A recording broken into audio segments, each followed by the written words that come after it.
Hi అండి, అందరు బాగున్నారా? ఇవాళ తోటకూర ఫ్రై చేస్తున్నాను. చాలా బాగుంటుంది ఇది.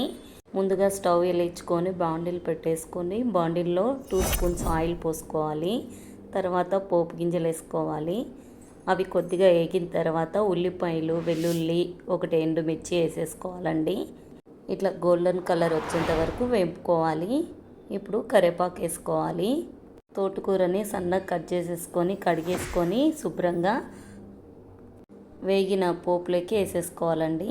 ఇక నేను చూపించిన విధంగా కట్ చేసుకోండి. గట్టి తీసుకొని మనం అంతా కలిసేటట్టుగా కలుపుకోవాలి. నేను చూపించే విధంగా కలుపుకోండి. ఇప్పుడు మనం కొద్దిగా సాల్ట్ వేసేసుకొని ప్లేట్ పెట్టేసుకుందామండి. ముందుగా మిక్సీ గిన్నె తీసేసుకొని దాంట్లో ఎండుమిర్చి, కొబ్బరి, కొన్ని పుట్నాలు, కొద్దిగా సాల్ట్ వేసేసుకొని ఇట్లా పౌడర్ చేసుకోవాలండి. 5 రెమ్మలు వెల్లుల్లిపాయలు వేసుకోవాలండి. వేసుకొని మెత్తగా పౌడర్ చేసుకోవాలి. పొట్టు తీసిన వెల్లుల్లిపాయలు వేసుకోవాలండి. ఇట్లా మెత్తగా పౌడర్ చేసుకోవాలి. చూడండి, నేను చూపించే విధంగా పౌడర్ చేసుకోండి.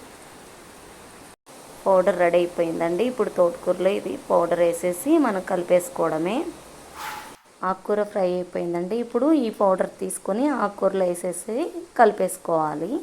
నేను చూపించే విధంగా కలుపుకోండి. ఇలా వేసేసి అంతా కలుపుకోవాలి. అంతా కలిసేటట్టుగా కలుపుకోవాలి. తోటకూర ఫ్రై రెడీ అయిపోయింది. ఈ ఫ్రై సంగట్లేకి కానీ, చపాతీలేకి కానీ, రైస్లేకి కానీ బాగుంటుందండి.